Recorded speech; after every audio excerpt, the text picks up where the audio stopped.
It's easy to say that, don't take rejection to heart, but, don't. Try. Babe. Try not to take it to heart.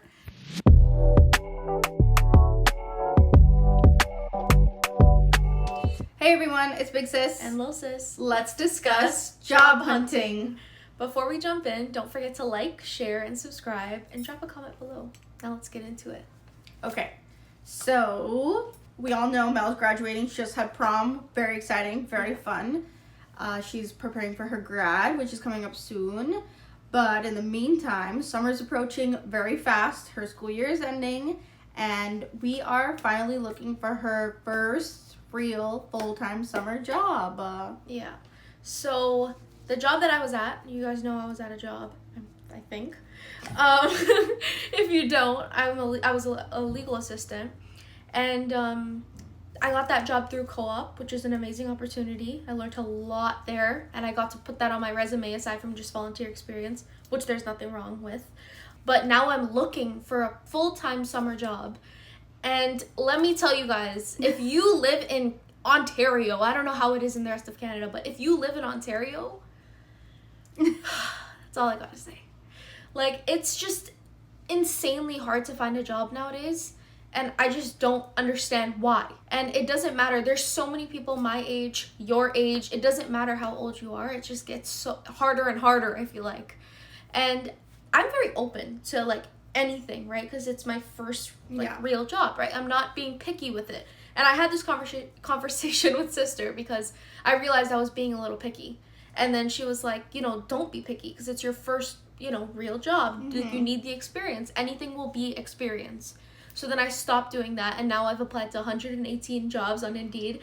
And it's been frustrating. But Okay, so out of the one... Sorry. No, out of the 118, she has gotten a lot of callbacks. Yeah. And she's done a handful of interviews. 4.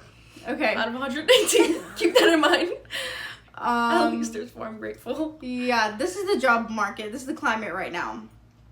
Which is, mind-blowing to me because, even... She's looking at reception jobs, retail jobs. Front desk, administrative assistant, legal assistant. Just give me anything, please.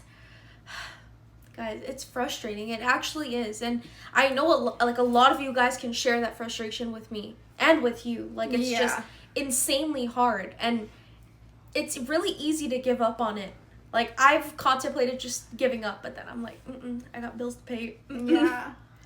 So I told her, I've said it before, I don't know what it is with you kids these days in this generation. I told her, apply to McDonald's, apply to fast food. But it seems to be a very taboo thing for kids right now, or at all, to not want to work in the fast food industry. But McDonald's, I get it, but McDonald's is such a reputable company, and I tell you this out every single time. I know. Stop cracking your knuckles in nervousness. Sorry.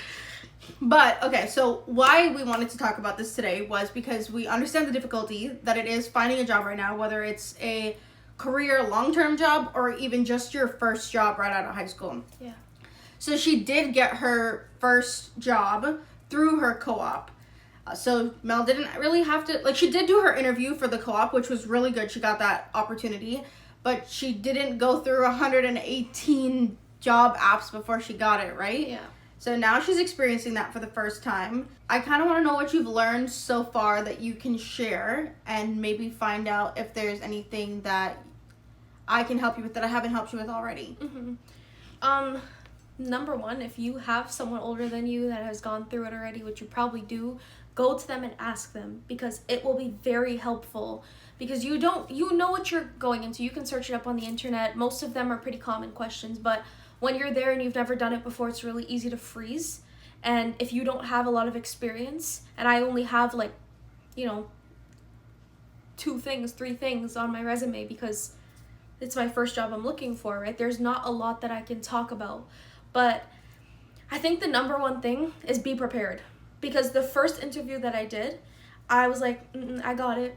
I got it. And then I didn't bomb it. I was speaking, but I could have been more prepared. Mm-hmm. I definitely recommend reading over what you have on your resume and trying to elaborate on that beforehand. And don't keep a script. That's stupid. But a lot of jobs nowadays, I'm realizing, are doing Zoom or phone call interviews before they pull you in for a real one, Mm-hmm. or they just do Zoom. And I actually learned through one of the jobs because I was like, why would you do that? So I've realized that they're doing that because they want to know your phone skills. This is for certain jobs. Oh, yeah, you did tell me that, and I thought that was really interesting. I didn't know that. That's pretty smart, in my opinion. Like the phone call ones, not the Zoom ones. But they specifically ask for a phone call because if you're applying for a front desk receptionist job, they want to know how you do on the phone because that's your main role, right? You're answering the phone. So they want to know your skills. And that's pretty cool because I didn't even ask the girl that interviewed me, but she told me, and I was like, she's like, the reason why we do this. And I'm like, thank you for letting me know because that's pretty cool. And I know how to act now when I'm on the phone. Yeah, because you can prepare for questions and stuff, but like you're not preparing for how you articulate yourself over a phone call. Exactly. And you didn't even know you were being tested on that. Yeah, I didn't. And it was pretty cool. I liked it a lot. Okay, so I want to know, for you, because I know my own experience right now. You said you've had 4 interviews so far out of your 118 job applications. Yeah. I'm only repeating that not to make you feel bad, but to put into perspective, like the gravity of the climate that we're in. Yeah. How has, obviously you haven't found a new job yet, so how has those, how have those good interviews that you did have, that you did feel good about, the rejection from those affected how you're looking for a job now? Or how you feel about continuing to look for a job? Honestly, I know that the job market sucks right now. And I try to keep that in mind when I don't get a job. Or I also keep in mind that I have to put myself in, the business owner's shoes. Because if I owned a business and I had a 17-year-old coming to me and then I had a 40-year-old coming to me with experience, I would definitely pick the 40-year-old if I knew that, she had more skills and more knowledge and more experience. It would just be better for my company. So I tried to do that instead of just going at it like, why didn't they pick me? I know I can do it. Why didn't they give me the opportunity? Mm-hmm. But sometimes you have to think about it from a business perspective because it may not be the smart choice for them, even though you know that you can do it. That's what's kept me going. Also, I know several people my age that are looking for jobs, have applied to 200, 300 jobs, and you just still can't find one. And it's an everybody issue. It's not just me. So it doesn't affect me directly. I know that it's a thing that's affecting everyone. Does it frustrate me? Yes. Do I want to cry? Yes. Do I get upset? Yes. Because it's just annoying when you know that you have skills, but you don't get to show them. You know what I mean? Just because it just sucks. I think that's a really good thing that you mentioned when your age group now looking for your first job, is that this is happening to everybody. It's not just you specifically. So taking it on personally and letting that rejection from not getting jobs stop you from looking for a job, or keep trying. Just remember every single interview you have, whether you get the job or not, is continuously preparing you for when you do get the right job. The more interviews you do, the more comfortable you get, the more questions you hear, what you start to realize what people are looking for. And in my last role that I was in, and even the role before that, I was more of a people manager in that one. When we did interviews and hired people, when we asked them questions, we are looking more about, it's not just about what you have on your resume, it's how do you fit with my team? Mm-hmm. What people skills do you have? How are you personable? Are you able to have a comfortable conversation? Are you overconfident? Do you have room to grow? Can you show me that you can grow? Are you good for new things? Because I think a lot of the times we're fixated on padding our resume to make it look good. Also remember that you're selling yourself. Yeah. You're not just selling your skills. And I mean, that we know that that's just how life is. If you try to make a new friend or you meet someone for the first time, first impressions make a really big it's a big deal, like it is, yeah. in friendships and in jobs. So I think that's another really good important thing to remember when you guys are looking for jobs, that you're selling yourself, which sounds crazy, but now that I've said it 100 times, but you are though, like as an employer, like I want to know that I've cultivated this team that works so well together. Are you going to come and disrupt that, or are you going to come and add to it? You know, and then I look at your qualifications and your skills and what you can bring to my team. But the last thing I want to do is you could be stacked. You can have stacked qualifications, but if you're going to come and disrupt my team and the flow and the family that we've created, that makes a very big difference to a lot of companies. I have one other tip, but it's kind of weird. I don't know if this sounds wrong the way I'm about to say it, but I feel like, why do you look scared? I don't know, you set it up so weird. No, it just sounds a little weird, but this works for me. I don't know if it'll work for you, but I think that even if you don't have, you know, your own car, or you don't have something to your name that you need to pay for, trying to take on any responsibility, whether it's a phone bill, like just something light, take on something light.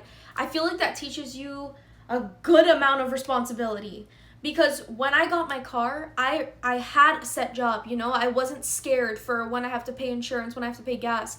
But then as soon as it started becoming a little rocky for me, I immediately, the first thing I thought of was, oh my God, how am I going to pay for my car, right? And I feel like that's a real life struggle that people go through, and I think it's important to learn that from young. You start to value what a dollar really is, you know what I mean? Like, I think that's really nice. Also, you set that up so weird, and you said nothing bad at all. I don't know, it just sounded weird for me to say, like, you know, take on the responsibility. And no, but I mean, I think that's really true, and I love, that's one thing that, like, when Mel got her job, when Mel got her car and her insurance, she took full responsibility of those things without even having her parents to ask her. And that's something that we really loved to see, was that she saw that she wanted something and didn't expect it to be given to her. She took on that responsibility, said, okay, well, if I want this nice car and I want this, pay for this nice gas and this insurance, I'm gonna work and I'm gonna take care of it. And she has been taking care of it, and she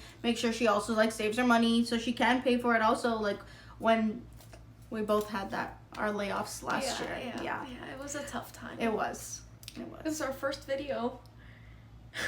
That we talked about our layoffs? Oh yeah! Our first video ever, Mel, like right before we did our first video, she got laid off from the same job. Yeah. But yeah. And you did too, right then and there, I think. No, I got laid off in July. When did we have our first video? In November. It was Jan. Oh, you're right. Yeah. We were talking about vision boards and stuff. Yeah, we're still fresh. We're still basically new. Okay, I have a question for you. Okay. How has your job hunting been? Since what, last year, January? Is that what you said? Last year, July, technically, is when I was laid off. So last year, July, when you got that news, it's a little sad. Well, I got it in April, and then I was officially laid off in July. I'm so sorry. So when you got the news, you were sad, right? As per usual, everybody should be sad. You know, if you're not, then I don't know what was going on at that company. But, you know, how has it been? I know you took a break, and you decided, I'm going to live my life. And the girl took a world tour. Yeah. As she should. But... what's the question, babe? Oh yeah, how has job hunting been for you recently? Like, you've been getting back into, like, looking for jobs, actively looking for jobs. How has that been for you? Okay, so for looking for a job, last year, yes, I very much did take a lot of time to myself and for my family and my friends and stuff, and I thought that was the best thing, and it was the best thing. I don't regret that at all. I actively started looking for jobs again in December. Even though I said I was going to give myself the year, so technically I still have until July to get a job. Technically I have until July to start looking for a job. But I started looking in December to be responsible. And I don't know. Okay, so for me, knowing my corporate world that I was in, now being on, like, the outside applying into companies, there are tons and tons and tons of postings of things that align with my career goals and the things that I love and what I've been working towards for my career. But you know, you can apply and then you don't hear from them for months or weeks, or Mutter, why are you doing that? You should see your face. Come, Mutter, come. Yeah. No. So I know personally a lot of the times when, for instance, financial institutions post externally for roles, they're not typically hiring outside candidates. They just have to post it externally and post it internally because they could have preferred candidates. 89 or 90% of the time when we like posted in the financial institution that I was in before, we already had preferred candidates. We just had to put the posting up because you have to put the posting up. Really? Yeah. But wait, what do you mean by preferred candidates? Like, so I'm working in a company already, right? And I know through the grapevine that there's going to be a manager position coming up, or a TM position coming up. But as per like HR and like, so like you're the hiring team and you have the TM position open, like HR, like you have to post it externally and you have to post it internally. That way everybody has the opportunity to interview. oh, but the preferred candidate would be like whoever was already working there that wanted that position. Well, no, I mean everybody has to interview whether you're preferred or not. But if somebody is, I mean, you can't really prove that they have a preferred candidate because that's then just bias and it becomes an unfair work environment. But you know, preferred candidates do exist. Those of you who have worked in this environment, you know. I never really thought of it like that. Yeah, so I mean, a lot of the postings that I see for the corporate world, I still apply to them because like the worst stuff, I set myself back if I don't apply at all. If I never hear anything or if I never get an email or I get a rejection, at least I still tried, you know? But if I'm being honest, from December to like Feb, I was very, very, very actively looking. Like I was applying to maybe 2 to 3 jobs every single day, or let's say 5 days a week. Like that was a lot. It was very aggressive. It's very aggressive. It was. I found that very aggressive. But since like March-ish, I haven't been applying as vigorously as I was. If I'm being honest, I'm really not stressed about it. But I also had an interview, one particular interview I had, and I made a promise to myself when I got laid off that I wasn't going to settle to just get any job just because I need a job. Like I've mentioned before, I've been responsible, I am responsible, all my bills are covered, so I'm not stressed about anything. So the last thing I'm going to do is sign up to do a job that I absolutely hate that's going to make me miserable. I'm not doing it again. Because right now you're looking for a long-term job, right? Yeah, like in my last job, I loved what I was doing, but staying with that company for as long as I did, I very much compromised the hell out of my mental health, and I refuse to do that again. Like, no. Yeah. So I think it's important that people also remember, I completely forgot the question. What was the question? How's your job hunting going? Oh. When you go to interviews, remember that they chose you to go for the interview, to be applied for the job, but also make note of how they are when they're interviewing you. Like, you make a decision that these are the people I'm going to work for. Do they have good energy too? That's true. And I think that's very important because the last thing you want to do is like fight and kill yourself to get a job. And then when you get there, you didn't pick up the vibes in the interview and then you get treated like shit and then you hate it. I have a question. Yeah. Have you ever had an interview where your interviewer was rude? Or unwelcoming? That made you rethink the job? No, but I recently had an interview where the person was a little weird. And as in? Like, I mean, like, hygienic wise. Like, so when I go to interviews, I walk in like I own the place. Mm-hmm. Why is it that you're doing my interview looking like you put your clothes to dry and then left it in there for a week and you took it out and it was wrinkly and your breath was a little hot. Oh. And like, I don't know, like I just feel like I put my best foot forward coming into the interview. I don't want to work. Same. I don't want to work for that. Yeah, that's true. I don't want to work for that. That's true. No. Yeah. And I think that's like just like a basic hygiene, people. I think that's really important for both parties. It is. And even if you're not going for a job interview, like that's important regardless. In general. But that's neither here nor there. But yeah, job hunting has been interesting, to say the least. Still looking around. Still working on stuff that I'm not talking about. But it is very much difficult because Mel's applied to a lot of jobs. I don't think maybe I have applied to that many jobs. I'm really not tracking them. I'm just looking at them in my emails. I make like a note on my laptop of the jobs that I'm applying to that I'm actually like very serious about. Mm-hmm. But yeah, I feel like I should be panicking about it, but like I'm not panicking about it. Like I just don't feel stressed about it. And I feel like if I was stressed about it, my job hunting experience would be like way different right now. That's true. How do you feel about applying to jobs on Indeed? Okay. For those of you, Indeed is US and...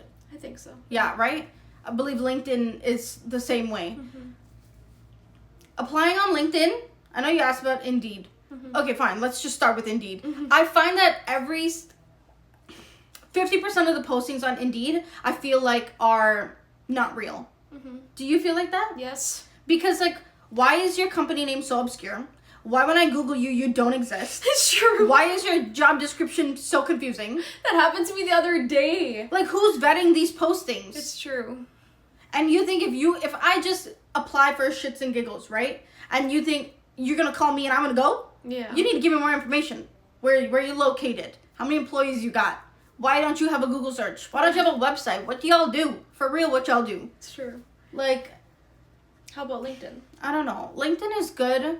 I like LinkedIn because it really gives you an opportunity to like see what people have done in the past, see what their history is for real. You get to see them interact with old coworkers, new coworkers, current coworkers. I think that's really good.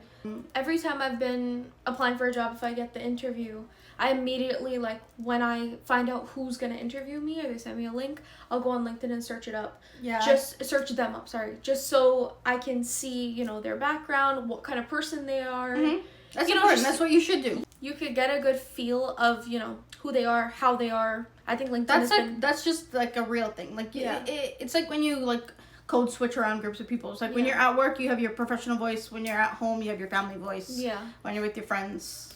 I don't know. You got your Toronto man voice. I don't know. What are you trying to say? Not me, just you. But yeah. I don't have a Toronto man voice. I say wagwan once in a while, but that's not Toronto man. No, it's not. It's like, that's not this video. You know what? We should talk about that in one of the videos. This Toronto man accent? We're not talking like that. No. We're gonna try to understand why it's happening. Guys, if no, we're not. No, I need to address it. There's this one page on Instagram, and their name is Peel Plug, okay? And every single video I see, I swear they make them say the same thing. But the guy will hold up his phone, and he'll be like, "Oh, how do you what's the worst school in Mississauga?" And they'll go, "Tutu's my word, fam." Like every single video, it's "Tutu's my word, fam." What does that mean? Yeah, I couldn't tell you. What does that mean? What do you mean by that? Why can't you just say, "Oh yeah, the worst school in Mississauga is..." Like, I don't understand what all of that was for, but he's getting views, so the boy knows what he's doing. Well, I mean, we're just plugged him on the YouTube, so... Anyway. Peel Plug, tell me what you're doing. Tell me what you're doing to get these kids to do this. Little 15 minutes of fame. What are you talking about? It's true. But yeah. Anyway. Okay, yeah. So I think our biggest takeaways for this video for job hunting, whether you're looking for your first job like Mel, your first real full-time job like Mel, or you have been laid off like myself, or you're in a totally different set of circumstances that have landed you in the same position to having to look for a new job in this climate, I think our top 3 tips from this would be: 1, don't forget to be prepared, but don't be overconfident, meaning make sure you look up the company, make sure you understand the role you're applying for. Like Mel said, if you do get your interviewer's name ahead of time, look them up on LinkedIn to see what their background is, what they're like, what their experiences have been, so you know what you're walking into. And don't forget to just be yourself. People aren't just hiring for your qualifications, they're hiring for a fit to a family, basically. Mm-hmm. The second one I definitely think is make sure you don't feel like you're alone, because you're not alone. Mm-hmm. And remember that I don't know if this really, it actually tailors to both of our age groups, kind of anybody in the world. If you're getting rejected for a job, don't take it to heart. Just take it as another lesson. Mm-hmm. Every single job rejection is one more interview that you just gained experience in. And she put that into perspective for me, that, you know, not everything is just a rejection. There are also learning lessons throughout them. Mm-hmm. And things happen for a reason, guys. Everything happens for a reason. And trust me, if you didn't get the job that you most wanted and you get another one, I bet you it was for a reason. Mm-hmm. So just have faith in yourself and keep looking. Happy searching. And yes, I think our last takeaway for this, for like tips purposes, is don't forget when you're going into interviews, yes, you're applying for a job, but also don't forget to look at the company you're applying to and the people who are interviewing, and also decide in that moment as well if you think they're a good fit for you as well. Because if this is your career opposed to like your first job, you also want to make sure that they're a good fit for your life and your mental health, because we spend basically our entire lives and most of our day at a job. Mm-hmm. So don't forget that that's really important as well. Finally. Oh. No, I meant finally, like, finally, this is the next one. Oh. Not finally, you're done. That is not how I took it. No. So I thought you took it. Anyways, the last one that we think is really important is responsibility. Mm-hmm. And how I mentioned taking on responsibility. Go out there and find it for yourself. Don't wait for somebody to come to you and be like, oh yeah, Mel, you have to go pay the phone bill now. No, go and find it and give yourself is self-discipline the right word? Give yourself a sense of responsibility, yeah, so you can appreciate the money that you're making. Yeah, because honestly, as much as you can say, oh yeah, no, I appreciate money, if you are going and asking your parents for money every single time, you do not appreciate it as much as when you ask them for $100 compared to when you're making $100 and you have to spend it. Mm-hmm. I bet you there are so many times I've been at the mall, and compared to when I used to, you know, my parents would buy me everything, I would ask them, you know, can I have this? If it was $100 and they bought it for me, I'd be like, oh yeah, thank you, I know it was expensive, blah, blah, blah. If I'm spending the money now, I'm thinking like, damn, like, that's a lot of money, you know, like maybe I shouldn't get it. It's like a whole day's work. Yeah, like, maybe I shouldn't get it. So, it gives you a sense of perspective, it gives you a sense of respect for your parents, and a sense of responsibility, which is the most important part of it. So, yeah. I think this was like a good talk. Yeah. I think especially that you guys are now walking into finding jobs, and if anyone else has been feeling bad about not being able to find a job, because I know that's like a fluctuating feeling. I know it's easy to say that, you know, don't take rejection to heart, but Don't. you know, try, babe. Like, try not to take it to heart, because that's not fair to yourself, given that the market right now is like wild. It's really not you. But yeah, if you guys have any questions or you want to know about any other experiences that we're going through, if you're in Mel's age group, drop comments, let us know. If you want to know how I'm dealing, or you have any other questions about that, and why I'm not stressed out, I guess you can ask. Or if you want any more tips, right? Like, she's been through a handful of interviews, so, you know, she's a good person to ask. Sometimes just for funsies, because I'm weird, I like ask Chat GPT to like interview me. Yeah, no, it's a good way to always stay prepared. Yeah. Okay, yeah. So on that note, I'm Big Sis. I'm Lil Sis. And don't forget to like, share, comment, and subscribe.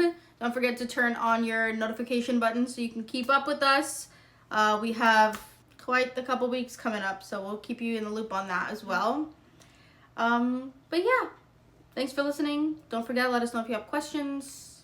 Message us on Instagram or drop comments below here on the video. Bye, guys. Bye.